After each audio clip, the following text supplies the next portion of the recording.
प्रिय भाइयों और बहनों, हम अभी भी लॉकडाउन स्थिति में हैं, लेकिन हमें ईश्वर को कभी नहीं भूलना चाहिए। आज रविवार का दिन है और हम अपने घरों में ईश्वर से प्रार्थना करेंगे, उनकी पूजा करेंगे और उनका धन्यवाद करेंगे। आज का पहला पाठ हमें बताता है कि नबी यिर्मयाह ने शिकायत की कि जब प्रभु ने उसे पुकारा तो ईश्वर अपनी शक्ति का उपयोग करके यिर्मयाह को एक ऐसी जगह पर ले गया जहां यिर्मयाह कभी भी जाने के लिए सहमत नहीं था। यिर्मयाह शुरू से ही नबी का काम नहीं करना चाहता था। परमेश्वर ने यिर्मयाह को आश्वासन दिया था कि वह हमेशा उसके साथ रहेगा, लेकिन यिर्मयाह दुख से मुक्त नहीं था। परमेश्वर के लिए दुख उसके काम का हिस्सा था। परमेश्वर के लिए काम करने वाले लोगों के जीवन में कुछ कष्ट होते हैं, लेकिन परमेश्वर उनके सभी उपक्रमों में उनकी मदद करता है। दूसरे पाठ में संत पौल विश्वासियों को दुनिया के आकर्षण के बावजूद धर्मी बनने के लिए कहता है, ताकि वे परमेश्वर के लिए बलिदान हो सकें, जो ईश्वर की दृष्टि में अच्छा और स्वीकार्य है। इस तरह संत पौल विश्वासियों को अच्छे ख्रिस्ती जीवन जीने के लिए सिखा रहे थे। सुसमाचार के पाठ में यीशु अपनी आने वाली मृत्यु के बारे में बता रहा था। उसने कहा, मुझे यरूशलेम जाना होगा, नेताओं, महायाजकों और शास्त्रियों की ओर से बहुत दुख उठाना, मार डाला जाना और तीसरे दिन जी उठना होगा। यह सुनकर पतरस ने कहा कि ऐसा कभी नहीं होगा कि वह पीड़ित होगा और मर जाएगा। उन्होंने कहा, ईश्वर ऐसा ना होने दे। हे प्रभु, यह आपके साथ ऐसा कभी नहीं होगा। मानव जाति के पापों के लिए यीशु के लिए क्रूस पर मरना आवश्यक था। कोई भी उसे रोक नहीं सकता था।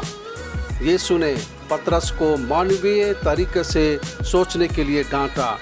उसने पतरस से कहा, मेरे पीछे हो जाओ शैतान। तब यीशु ने कहा, जो मेरा अनुसरण करना चाहता है वह आत्म त्याग करे और अपना क्रूस उठाकर मेरे पीछे हो ले, क्योंकि जो अपना जीवन सुरक्षित रखना चाहता है वह उसे खो देगा, और जो मेरे कारण अपना जीवन खो देता है वह उसे सुरक्षित रखेगा। हम याद रखें कि ऐसे बहुत सारे ईसाई हैं जो मसीह के लिए जीते हैं और उसके लिए अपना जीवन चढ़ा देते हैं। मसीह के लिए जीना जीवन प्राप्त करना है। मसीह के लिए पीड़ित होना अनंत सुख है। मसीह के लिए मरना उसके साथ अनंत जीवन है। एक बार एक युवा मिशनरी ने एक वृद्ध मिशनरी से पूछा, यदि आपको दूसरा जीवन दिया जाए तो आप किस तरह का जीवन चुनेंगे? वृद्ध मिशनरी ने तुरंत उत्तर दिया, अगर मुझे दूसरा जीवन दिया जाता है तो मैं जंगली जानवरों, जहरीले सांपों और अन्य जहरीले कीड़े से प्रभावित उसी जंगल में वापस जाऊंगा जहां मैंने बहुत वर्षों तक काम किया। मैं उसी गरीब और पीड़ित लोगों के पास वापस जाऊंगा और उनके साथ काम करूंगा। मैं उन्हें दवा दूंगा, उन्हें शिक्षा दूंगा और उन्हें बेहतर जीवन जीने में मदद करूंगा। जो लोग विश्वास पूर्वक यीशु के पीछे जाते हैं वे अच्छे काम करने से कभी नहीं थकेंगे, चाहे उन्हें कितना भी कष्ट और अभाव क्यों ना झेलना पड़े। मनुष्य को इससे क्या लाभ यदि वह सारा संसार प्राप्त कर ले लेकिन अपना जीवन गंवा दे। इस दुनिया में यीशु हमें ईश्वर और मानवता की सेवा करके एक सार्थक जीवन जीने के लिए कह रहे हैं। हमें सांसारिक वस्तुओं और पापी चीज़ों की खोज में कभी नहीं खो जाना चाहिए। सभी अच्छी चीज़ें भगवान ने दी है, लेकिन हमें कभी भी उनका गुलाम नहीं बनना चाहिए। भोजन, पैसा, आनंद, शराब, मनोरंजन, मोबाइल, गायन, नृत्य आदि, ईश्वर सृष्टिकर्ता को पहला स्थान दें, निर्मित वस्तुओं को नहीं।